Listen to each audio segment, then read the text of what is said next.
Land is property. Water flows away.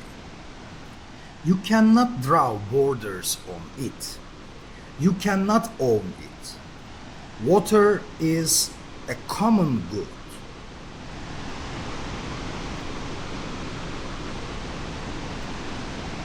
Sure of that? Yeah. During these ceremonies, was Satan, the devil, ever referred to? He was called Lucifer.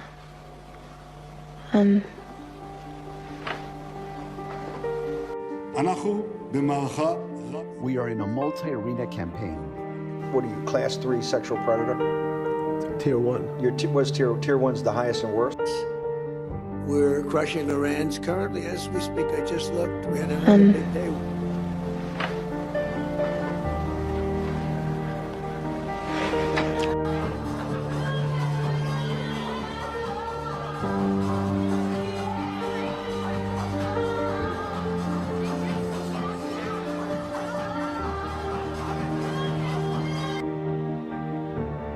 The ultimate manifestation of the desire to establish dominance and possession.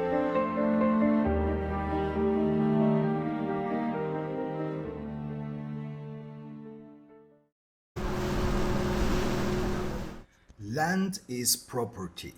Water flows away. You cannot draw borders on it. You cannot own it.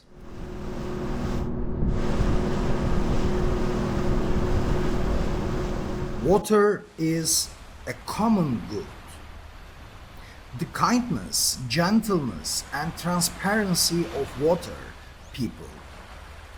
The kindness, gentleness, and transparency of water people come from the water itself.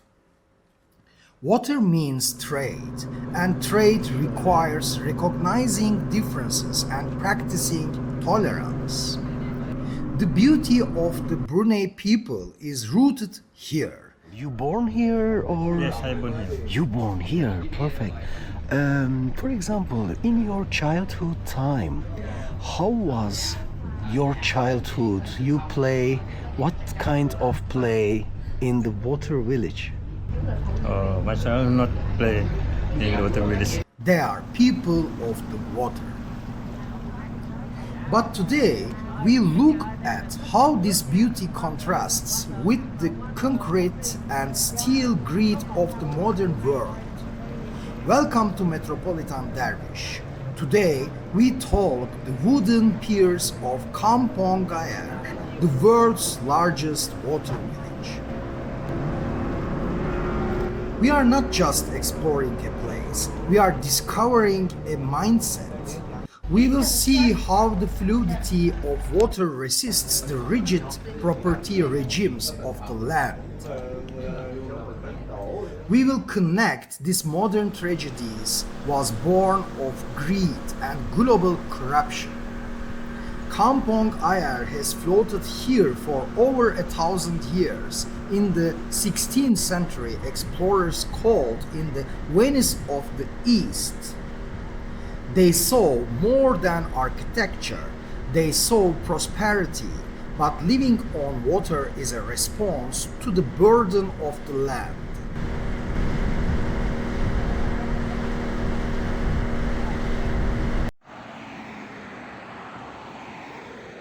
Land means conquest. Land means walls and fences. The capitalist mind cannot rest until it carves up the earth and puts a price tag on it. Land is where hierarchy is built. Water soaks that hierarchy and rots it away. The grace of the Brunei people comes from flowing rather than hoarding. They build a life away from the violent competition of private property.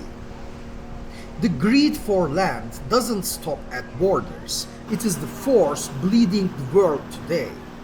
Look at the war policies of the Israel state and the United States. Behind the fairy tales of democracy lies a naked truth the love of property and wealth.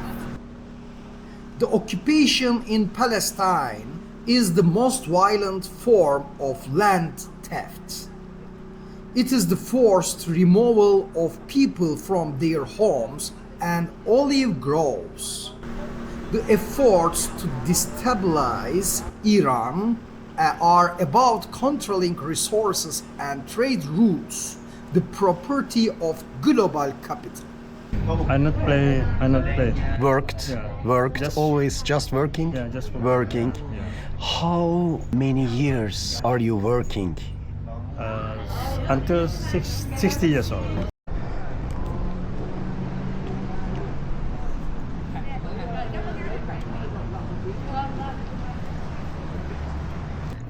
Bandar Seri'deki Global capitalism faces always wars.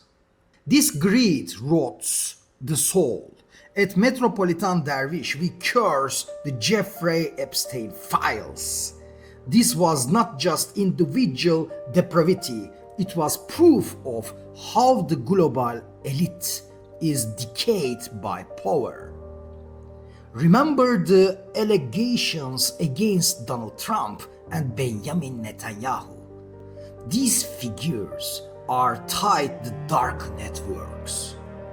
Most importantly, consider why these files were kept.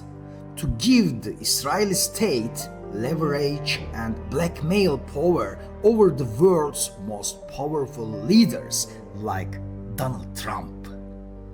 The hunger for property eventually turns humans into objects of blackmail and slaves to power. So, why did these people leave the land for the water? It is not just a romantic choice, it's a survival strategy. Anthropology gives us solid answers.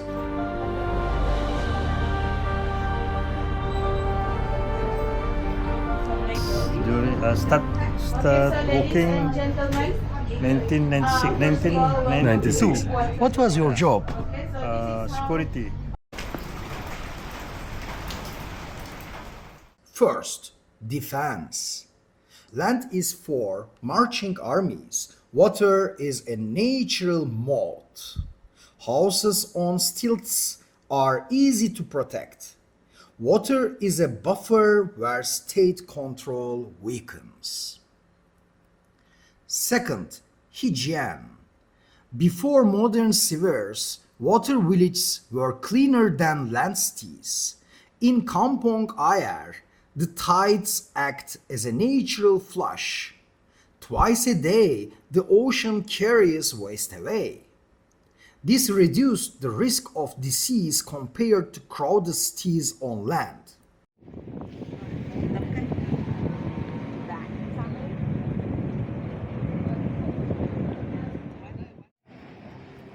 Third, trade. Water is the highway of the ancient world. Building roads on land is hard.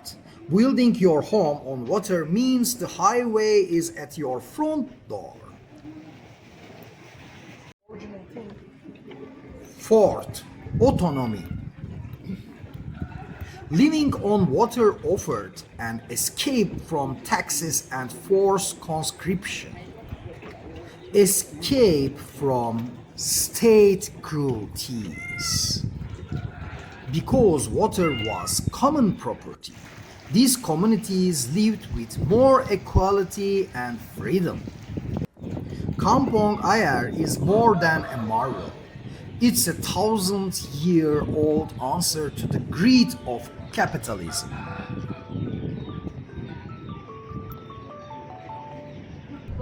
How is the hardness to live over water, for example, in wind or very hard climate? What are you doing? This is hard to live? No. Yeah, just hot. This, just little bit. Little bit. Always cool. Yeah. Always cool, always calm.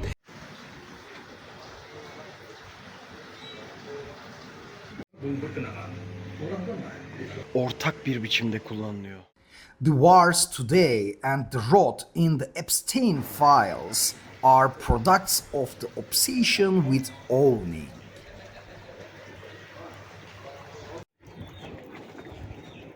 You are living here? No, I'm working from there and then I just walk. Wonderful, wonderful. Thank you very much. Exercise, perfect, perfect. Bye bye. Hello. Are you living here? Yes. Wow, wonderful. Oh. Okay, thank you. Bye bye. Bu beyefendi ise burada yaşıyormuş arkadaşlar. Bayağı bildiğiniz sokak galiba burası. Could the water people of Brunei have stayed human by letting property flow instead of stashing it?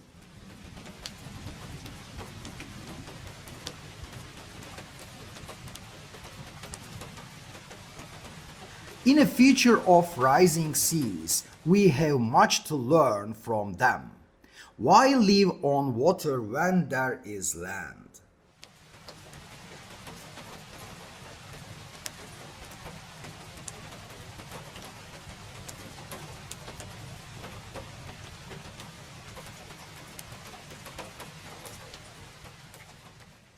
Perhaps the real question is, why are we so trapped by the land and its violent mindset of ownership? Today we listen to the wisdom of the water. Stay fluid, stay common, stay dervish, stay tuned. And what is your relationship between neighborhood? How is the community? They know each other because if we collaboration, we call them come here.